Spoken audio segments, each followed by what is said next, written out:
Hey everyone, it's EverythingeeB here. Today I want to look at the history of built-in games in Windows. This is something that has mostly been bundled with Windows since as far back as Windows 1.0. This video will explore the history of these built-in games and how they've evolved over the years. Let's get started. So first we're going to start with Windows 1.0. I'm not doing Windows 2 as they're identical in terms of the programs, but Windows 1 came with a built-in game named Reversi.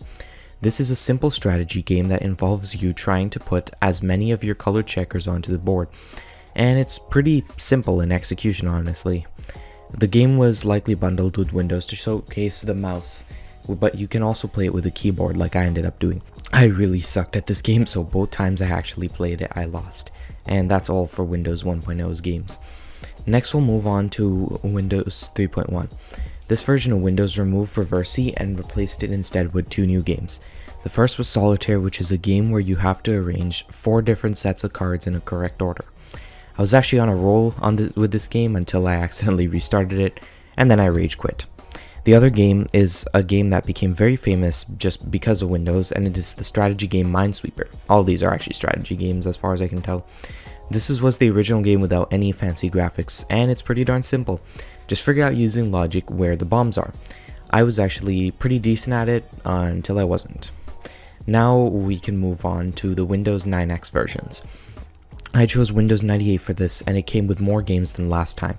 It carries Minesweeper and Solitaire from Windows 3.1, but now comes with 2 brand new games named FreeCell and Hearts.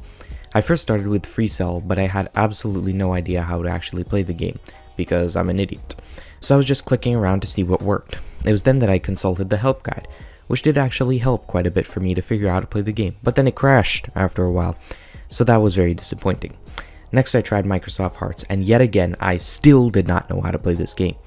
I'm starting to notice a trend where I don't know how to play these games and yet I still keep on trying, but whatever. This time I really went out on the randomness, and it yielded no results except for me getting last place. What a bummer. I rage quit this game. Alright, so moving on. I know this is a bit fast paced, but I guess just roll with it. We're going to check out the built-in games that were built in with Windows XP. And there were a lot of games since Microsoft was really seeing Windows becoming a huge gaming platform, and they were using their platform to promote to people what it could do. They were also using the games to promote the power of Windows, since some of these games are a lot more technologically advanced, and this theme continues in Windows Vista as well. There were a few internet games I wanted to try, but they don't work on XP anymore as their servers shut down years ago. I'll link a video in the cards for some of these games. Anyways, I first tried Spider Solitaire. The objective of this game is to stack as many full stacks as you possibly can, and I did a pretty good job with it. Next, I also tried the iconic 3D Pinball. This is a fully 3D pinball game bundled with Windows, and the game is actually pretty fun if I'm being honest. For some reason, it was really lagging when I was trying, and the inputs were being stupid, but I managed to have a bit of fun with it. And that's all for new games on XP, the rest were just reused from older versions of Windows. Now we get to the games bundled with Windows Vista, and this version of Windows came with a lot of new built-in games. The recording for this video is the longest at 17 minutes long, which is longer than even this video that you're watching. So first I start off with the Chess Titans. This is a game I used to play a lot when I was younger, and I remember it to be pretty fun. It also is a very graphically intense game, especially comparing to the rest of the other games from all previous versions of Windows. And as you can kind of tell, I wasn't really trying with this game, and eventually I ended up in Checkmate. The next game on the list was Hold'em, and this was a Vista Ultimate exclusive, so you couldn't play this on any other version of Windows. It's basically Texas Hold'em, but on your computer instead. I still did not know how to play this game, so I was just clicking random things. Next I tried Inkball, which I found myself to be better at, and I completed a few levels before sinking a few balls into the wrong holes. After that I tried Mahjong, which is another game I used to play when I was younger, but for some reason I really sucked this time and ended up running out of moves. Finally, I tried Microsoft Tinker, which is another strategy-based game where you are a robot and you have to find a way to move to the checkpoint in a limited number of moves. It took me a bit, but eventually I managed to figure out how to play it. So before I move to Windows 7, I just want to point out something that I've observed over the last little while.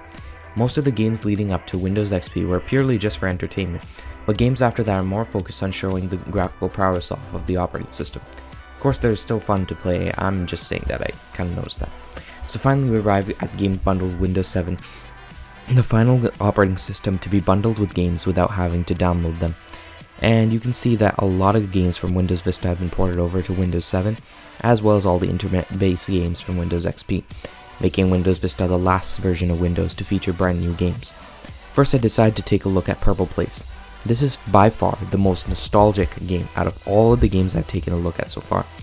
And this is the game I think of when I think of Windows 7. In Purple Place, there are obviously 3 main game modes. The first one is called Purple Pairs, where you flip and mash tiles. I was obviously really good at this one and totally destroyed it. Don't mind the fact that I was playing on easy, we don't talk about that. Next one is my personal favorite, Comfy Cakes. You have to make a bunch of the same cakes for the same dude. It's actually quite challenging in the later difficulties, and I tried it on intermediate difficulty before giving up because it was kind of hard. Finally, last we have Purple Shop. This one is my least favorite as I don't know how to play this one, but that's more my fault. I guess I just guess until it sticks with this one. I also tried Minesweeper and Solitaire, which I didn't mention before on Windows Vista, but both of them got graphical updates which make them look a bit more modern. So this is the end of the history of built-in games in Windows.